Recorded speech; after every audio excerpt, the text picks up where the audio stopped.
sultan dan sultanah atau malik dan malikah, yang artinya raja, malik, sultan, ratu, malikah dan sultan, sultanah, ya.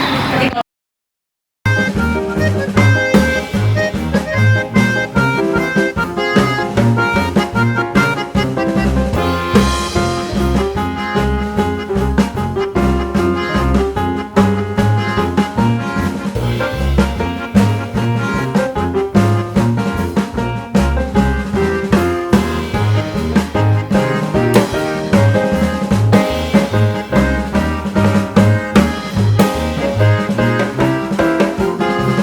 kita sudah masuk ke ruang bibliografi. Di sini kita memamerkan penjelajah-penjelajah yang pernah datang ke Samudra Pasai, orang-orang yang pernah hidup di Samudra Pasai dulu. Ibnu Battuta adalah penjelajah yang berasal dari Maroko. Beliau punya kitab. Kitabnya itu ini adalah salah satu lembarnya. Namanya Tuhfah An-Nazar. Ya, Tuhfah An-Nazar. Nama kitabnya Ibnu Battuta. Kitabnya itu dalam bahasa Arab, ya, karena beliau berbahasa Arab. Di dalam kitab ini menjelaskan tentang keadaan Samudra Pasai. Samudra Pasai itu dulunya adalah negara yang sangat hijau, makmur. Kota pelabuhannya itu sangat besar. Bangunan-bangunan dan bentengnya itu terbuat dari kayu. Itu dijelaskan di sini.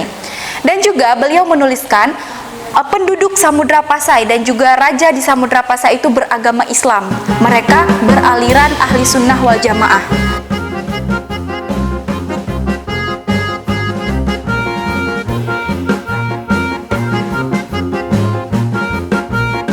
Kristen, berarti Kristen, ya kan? Karena tujuan beliau ke Aceh itu hanya ingin memata-matai orang Aceh. Ini adalah salah satu kalau kita bilang munafik, ya. Beliau datang ke Aceh niatnya itu memata-matai orang Aceh, bahkan sempat masuk Islam hanya untuk memata-matai orang Aceh. Oke, kita lanjut lagi. Di sini ada JJ Deving juga dengan beberapa dokumenternya.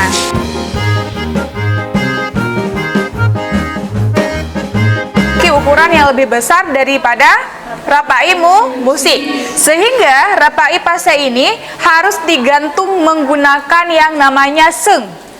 Ya, seng itu semacam seperti tali. Jadi cara dimainkannya itu adalah kita harus berdiri. Ya, sedangkan untuk Rapai musik ini bisa kita mainkan dengan cara duduk bersila. Ya, nah Rapai Pasai ini telah mendapatkan sertifikat menjadi warisan budaya tak benda Indonesia dari Aceh Utara. Itu bisa kita lihat di situ sudah ada sertifikatnya. Nah, jadi Rapai Pasai itu memang sudah diakui menjadi salah satu alat musik khas dari Aceh Utara. Selanjutnya ada alat tunjang. Alat tunjang ini merupakan sebuah alat musik yang berbentuk seperti lesung, di mana lesungnya ini terbuat dari kayu nangka dan ale namanya. Ale itu artinya alu. Alu itu terbuat dari pelepah inau, ya. Selanjutnya gendang. Kalau gendang itu dimainkan dengan cara ditabuh, ya. Kalau Rapai Pasai dan Rapai musik itu dimainkan dengan cara dipukul. Tapi kalau gendang dimainkan dengan cara ditabuh. Beda ya, ditabuh dan dipukul, ya. Oke, serene kali, pasti nggak asing ya dengan serene kali. Ditiup. Oke, selanjutnya di situ juga ada canang cerekeh. Cara memainkan canang cerekeh ini adalah dengan menggunakan 2 stick. Teko.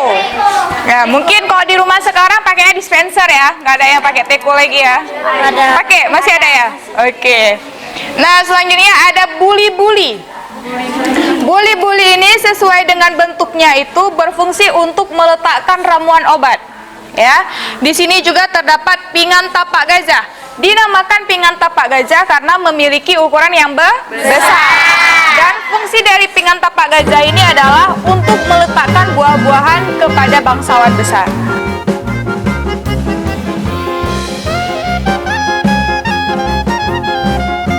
Pria kita sebutnya apa? Linto Baro. Oke, topi yang dipakai oleh Linto Baro itu namanya kupiah meketup. Kupiah meketup.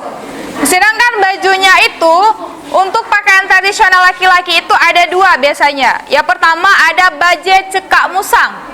Yang satu lagi ada baje laka. Ada dua ya. Dan untuk di bawahnya itu kita menggunakan kain songket. Oke, untuk pengantin wanita. Dara baru. Baju yang dipakai oleh dara baru ini namanya baje kurung. Ya, sedangkan untuk aksesoris bawahnya juga menggunakan kain songket. Untuk tali pinggang ini kita sering sebut sebagai talo keing patah si kurung. Ya, untuk tali pinggang. Nah, untuk kain warna-warni ini ada warna merah, putih, oranye, merah. Ini namanya tabeng. Ya, kain tabeng ini setiap ada acara yang dilaksanakan di Aceh pasti menggunakan kain tabeng. Baik itu acara pesiju, acara pernikahan, ya pasti menggunakan tabeng. Sedangkan yang di tengah yang warna putih itu namanya kain kasap. Ya, kain kasap. Kasap di setiap kota di Aceh ini berbeda-beda. Kalau di Melabuh, mereka itu kasapnya warna merah marun. Sedangkan untuk kita di Aceh Utara, kita menggunakan warna putih.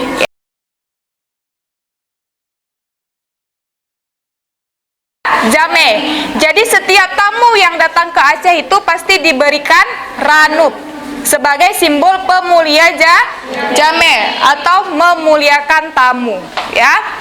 Sudahan, ada yang pernah makan sirih di sini? Air kunyahan sirih yang pertama itu langsung manis atau pahit dulu? Nah, orang dulu ketika makan sirih, air kunyahan sirih yang pertama itu diludahkan ke dalam sudahan. Ya, sudahan ini fungsinya ada dua.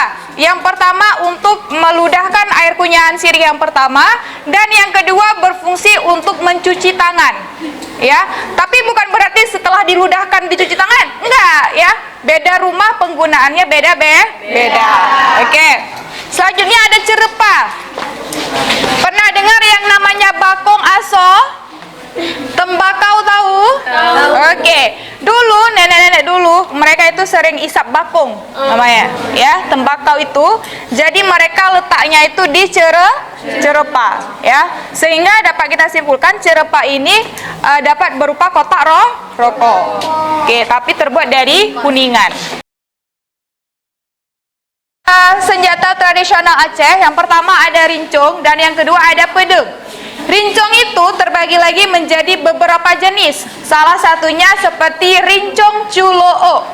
Rincung culoo ini biasanya digunakan oleh pahlawan wanita dari Aceh, di mana rincung itu disematkan di sanggulnya.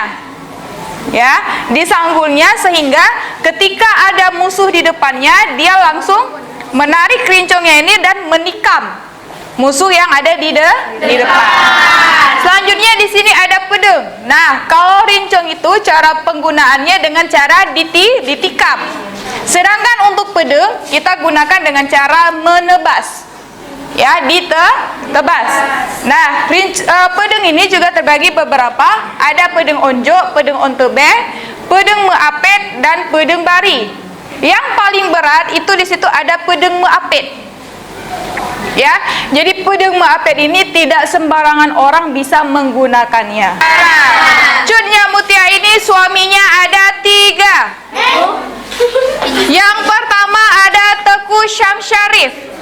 Tetapi bersama Teku Syam Syarif mereka bercerai. Kenapa bercerai? Karena Teku Syam Syarif itu berkhianat kepada Cutnya Mutia. Jadi setiap Cutnya Mutia ini membuat sebuah taktik peperangan, dia selalu memberitahu kepada pasukan Belanda, sehingga mereka pun bercerai dan menikah dengan Teku Cut Muhammad, atau sekarang sering kita kenal sebagai Teku Cik Ditunong. Ya. Nah, ketika Teku Cut Muhammad ini ditangkap oleh pasukan Belanda dan dijatuhi hukuman mati, sebelum dijatuhi hukuman mati, Teku Cut Muhammad ini memberikan sebuah wasiat kepada Cutnya Mutia untuk menikah dengan sahabatnya yang bernama Pangnangro.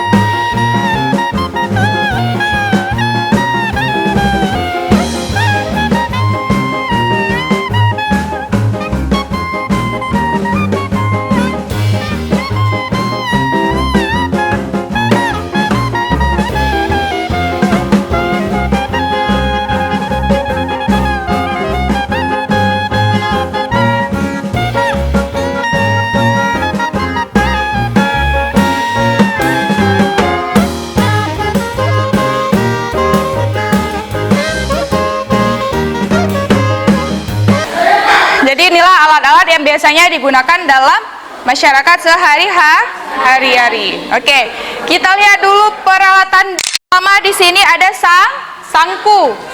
Sedangkan di sebelah kanan ini ada kanat. Ada yang tahu bedanya apa? Kalau kanat itu nasi, Yakin?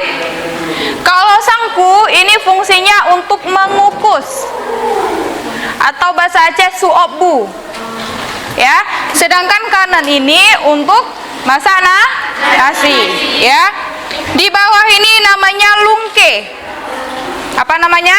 Lungke. Lungke ini digunakan sebagai tempat masak, ya. Ini namanya rengkan, salang. Tali ini namanya salang, ya. Sedangkan di bawah ini yang baru namanya rengkan. Nah, ini namanya rengkan. Fungsi rengkan itu adalah sebagai untuk alas panas, ya. Oke, di sini juga ada alat untuk nelayan, ya. Dilihat perbedaannya. Di sini ada genegom. Apa namanya? Genegom. Kalau yang sebelah ini bube. Tulisannya BUBE. Jangan terbalik ya.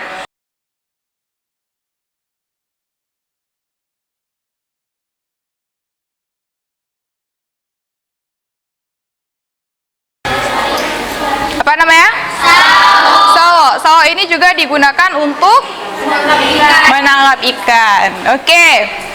Nah, ini tadi rengkan, ya, sebagai alas. Ini namanya jaget. Untuk apa jaget ini?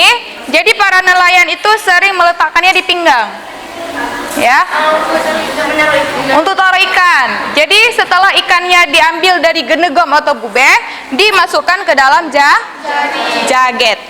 Jaget ini namanya, ya. Oke, kalau ini ada yang tahu? Apa namanya? Jue. Fungsinya untuk tampih beras atau tampoh bru, ya.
Nah, di depannya masing-masing sudah ada kotak kue. Jadi sebelum makan kita harus baca doa. Ada yang mau pimpin doa makan di sini? Ayo, doa makan. Allahumma barik lana, ya. Allahumma barik lana fima razaqtana wa qina adzabannar. Amin. Oke. Jadi kita makan sambil menonton video, ya.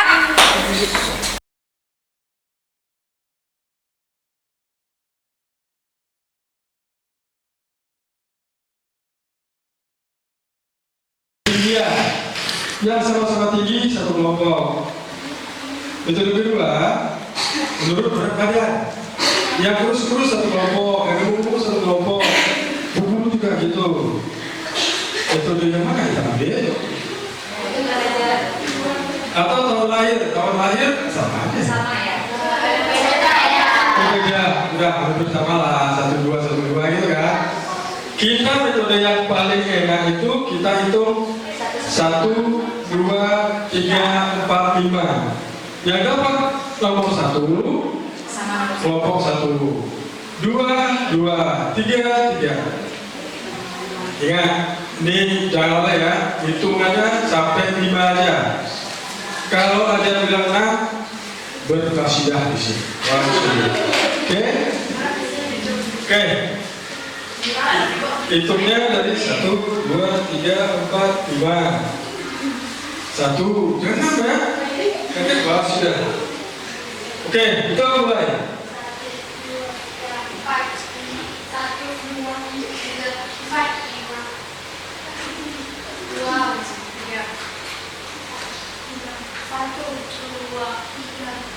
5, 4, 5, 1, 2,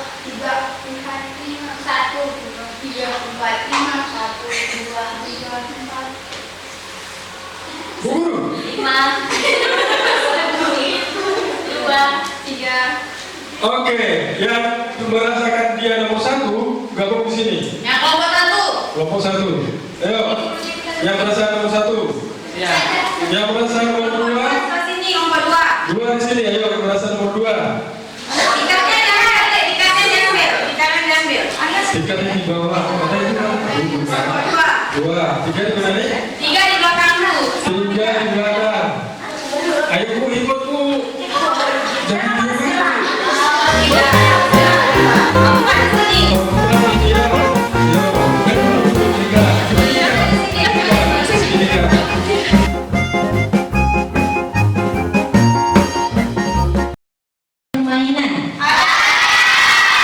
Permainan yang pertama kita ada tebak gambar.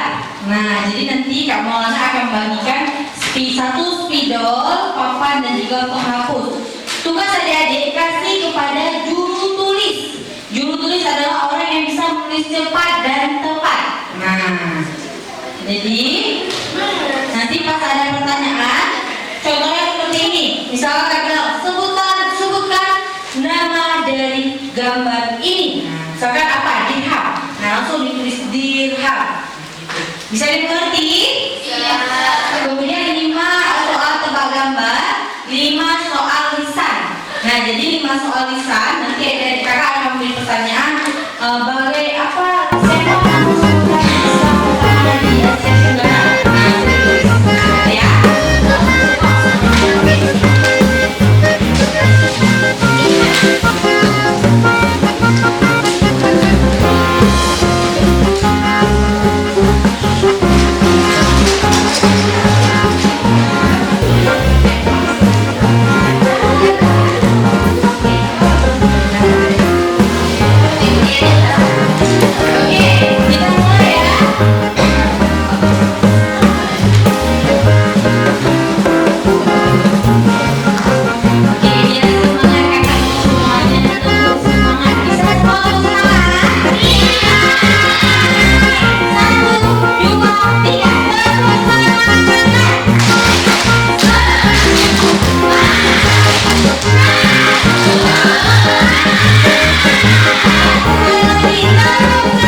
Nama dari koleksi ini.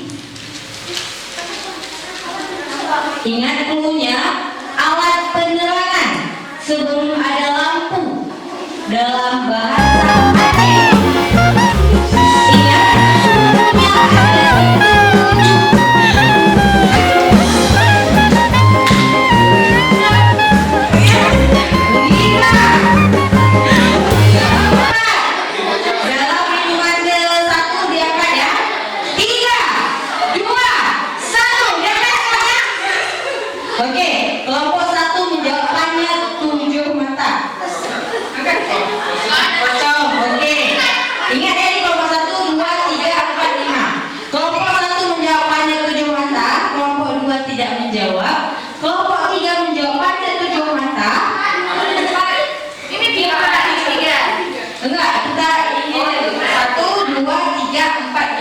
ya.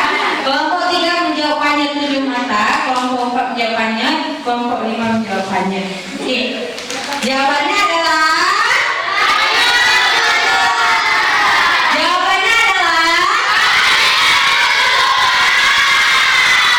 berarti yang jawabannya kurang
bentuknya kecil yang difungsikan sebagai tempat minum teh ataupun minum obat yang diawali dengan huruf B.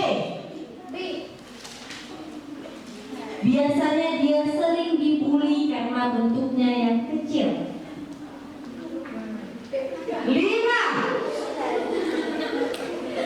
4 3 2 1 jaga. Buli-buli, buge, buli-buli, buli-buli, buli-buli. Jawaban yang benar adalah jawaban yang benar adalah buge itu apa? Ada yang mau menjelaskan?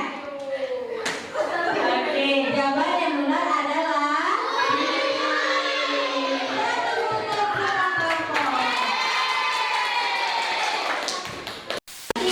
bentuknya kecil yang difungsikan sebagai tempat minum teh ataupun minum obat yang diawali dengan huruf B. Biasanya dia sering dibully karena bentuknya yang kecil. 5 4 3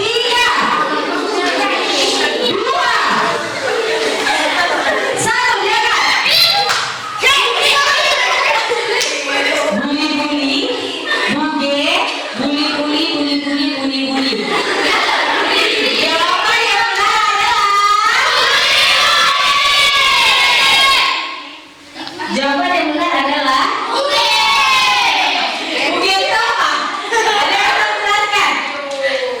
Oke, jawaban yang benar adalah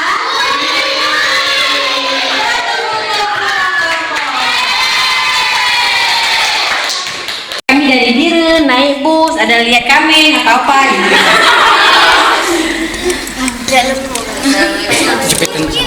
Pak?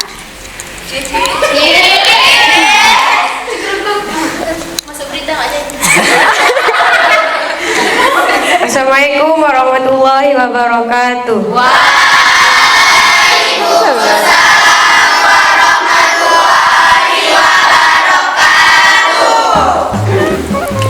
Kisah saya gimana nih selama ke museum? Atau perjalanan tadi dari museum ke sini gimana? Atau ada lihat apa-apa aja? Atau mau bilang karena dia cerewet bebas? Gak apa-apa. Tapi dia ada tulis, Kak. Iya, ada tulis. Baca aja. Kesan kami, museum ini sangat indah, yang di dalamnya terdapat peninggalan-peninggalan sejarah Islam di Aceh. Dan kami dapat mengetahui tentang sejarah-sejarah di Aceh.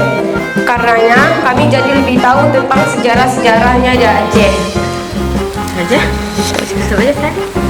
Assalamualaikum warahmatullahi wabarakatuh.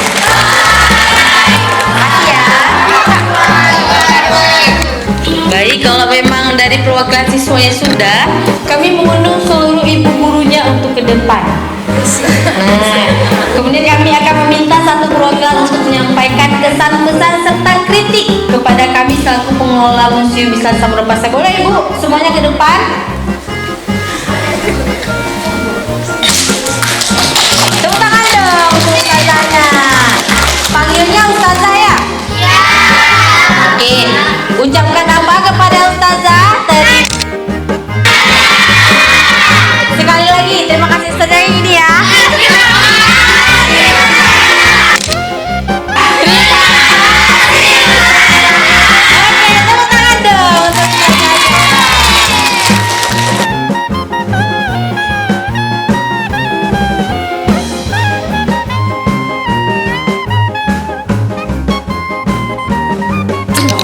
Bismillahirrahmanirrahim. Assalamualaikum warahmatullahi wabarakatuh.